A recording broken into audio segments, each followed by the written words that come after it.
वीर साहब इस बार आपने सारे प्रश्न मेरे से ही पूछे हैं। तीसरा प्रश्न है, सब कुछ ठीक ठाक है ना? एक और चिंता इन्होंने समय रहते की कि बसें आ जाएं और चार्जिंग स्टेशन ना हो। पानीपत के अंदर हजारों की संख्या में ऐसे 3 व्हीलर चल रहे हैं जो बहुत ज्यादा पोल्यूशन कर रहे हैं। ये सर सप्लीमेंट्री दे रहे हैं सर एक विशेष रिलेटेड नहीं है। हालांकि इस विषय से हटकर अलग से प्रश्न लगाया है। मैं इनको ये आश्वासन देना। प्रश्न नंबर 148। वीर साहब इस बार आपने सारे प्रश्न मेरे से ही पूछे हैं। तीसरा प्रश्न है, सब कुछ ठीक ठाक है ना?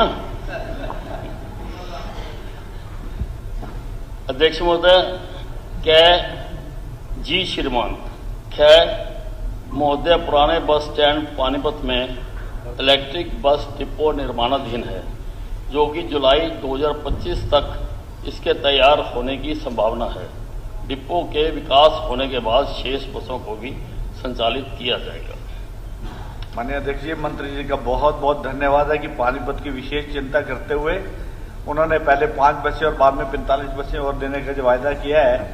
और यकीनन ये बात ठीक है कि एक और चिंता इन्होंने समय रहते की कि बसें आ जाएं और चार्जिंग स्टेशन ना हो। तो मैं मंत्री जी आपका धन्यवाद करना चाहूंगा कि चार्जिंग स्टेशन भी अपनी रफ्तार से बन रहा है और मुझे उम्मीद है कि जैसा समय आपने बताया उसमें बन जाएगा। लेकिन एक चिंता साथ में छोटी सी है, मैं आपसे एक आश्वासन चाहता हूं कि पानीपत के अंदर हजारों की संख्या में ऐसे 3 व्हीलर चल रहे हैं जो बहुत ज्यादा पोल्यूशन कर रहे हैं। ये मेट्रो सिटी से आए हुए हैं, इनकी लाइफ 10-10, 15-15, 20-20 साल हो चुकी हैं। मेरा आग्रह है कि इनको इम्पाउंड किया जाए। सर सप्लीमेंट्री दे रहा है सर एक विशेष रिलेटेड नहीं है सर, सप्लीमेंट्री दे रहा हूं। कोई सप्लीमेंट्री है तो स्पेसिफिक सर वो क्योंकि ट्रैफिक से रिलेटेड ही है बसें ये। No this is separate. Sir प्रार्थना कर दूंगा, एक प्रार्थना छोड़ दीजिए आपके माध्यम से जी। एक तरफ तो मैं आश्वासन चाहता हूं कि इनको इम्पाउंड किया जाए, लेकिन चिंता फिर होती है कि जो गरीब लोग हैं जिनके ये स्कूटर वगैरह हैं, उनके रोजगार का क्या होगा, उनके बच्चों का क्या होगा। तो मंत्री जी मेरी प्रार्थना है कि सरकार ऐसा करे कि इनको इम्पाउंड करे, लेकिन इनको ईवी व्हीकल लेने के लिए 3 व्हीलर के लिए सस्ती दरों पर लोन दे ताकि उनके कारोबार भी चलते रहे और शहर में पोल्यूशन भी खत्म हो। ऐसा मैं आश्वासन चाहता हूं। धन्यवाद जी। अध्यक्ष महोदय, मंत्री महोदय ने हालांकि इस विषय से हटकर अलग से प्रश्न लगाया है। मैं इनको ये आश्वासन देना चाहता हूं कि नियमों के तहत जो भी कार्रवाई हो सकती है वो हम करेंगे। ठीक। श्री शीशपाल सर 149। हाँ श्रीमान जी। अध्यक्ष जी, क्वेश्चन का जवाब तो आ गया, बट इसमें एक छोटी सी क्वेरीज रह चुकी है कि इसमें जो सरकार। प्रश्न नंबर 148। वीर साहब इस बार आपने सारे प्रश्न मेरे से ही पूछे हैं। तीसरा प्रश्न है, सब कुछ ठीक ठाक है ना? अध्यक्ष महोदय, क्या जी श्रीमान क्या महोदय पुराने बस स्टैंड पानीपत में इलेक्ट्रिक बस डिपो निर्माणाधीन है, जो कि जुलाई 2025 तक इसके तैयार होने की संभावना है। डिपो के विकास होने के बाद शेष बसों को भी संचालित किया जाएगा। माननीय अध्यक्ष जी, मंत्री जी का बहुत बहुत धन्यवाद है कि पानीपत की विशेष चिंता करते हुए उन्होंने पहले 5 बसें और बाद में 45 बसें और देने का जो वायदा किया है। और यकीनन ये बात ठीक है कि एक और चिंता इन्होंने समय रहते की कि बसें आ जाएं और चार्जिंग स्टेशन ना हो। तो मैं मंत्री जी आपका धन्यवाद करना चाहूंगा कि चार्जिंग स्टेशन भी अपनी रफ्तार से बन रहा है और मुझे उम्मीद है कि जैसा समय आपने बताया उसमें बन जाएगा।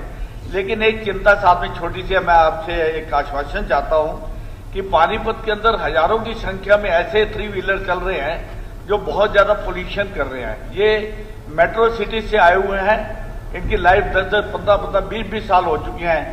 मेरा आग्रह है कि इनको इम्पाउंड किया जाए। सर सप्लीमेंट्री दे रहा है सर, एक विशेष रिलेटेड नहीं है सर, सप्लीमेंट्री दे रहा हूं। कोई सप्लीमेंट्री है तो स्पेसिफिक सर वो क्योंकि ट्रैफिक से रिलेटेड ही है बसें ये। No this is separate. Sir प्रार्थना कर दूंगा, एक प्रार्थना छोड़ दीजिए आपके माध्यम से जी। एक तरफ तो मैं आश्वासन चाहता हूं कि इनको इम्पाउंड किया जाए, लेकिन चिंता फिर होती है कि जो गरीब लोग हैं जिनके ये स्कूटर वगैरह हैं उनके रोजगार का क्या होगा, उनके बच्चों का क्या होगा। तो मंत्री जी मेरी प्रार्थना है कि सरकार ऐसा करे कि इनको इंपाउंड करे, लेकिन इनको ईवी व्हीकल लेने के लिए 3 व्हीलर के लिए सस्ती दरों पर लोन दे, ताकि उनके कारोबार भी चलते रहे और शहर में पोल्यूशन भी खत्म हो। ऐसा मैं आश्वासन चाहता हूं। धन्यवाद जी। अध्यक्ष महोदय, मंत्री महोदय ने हालांकि इस विषय से हटकर अलग से प्रश्न लगाया है। मैं इनको ये आश्वासन देना चाहता हूं कि नियमों के तहत जो भी कार्रवाई हो सकती है वो हम करेंगे। ठीक। श्री शीशपाल। सर 149। हाँ श्रीमान जी। अध्यक्ष जी, क्वेश्चन का जवाब तो आ गया, बट इसमें एक छोटी सी क्वारीज रह चुकी है कि इसमें जो सरकार अब किसी भी प्रकार के दर्द से क्यों होना परेशान जब ऑर्थो चार्ज कैप्सूल हो आपके पास।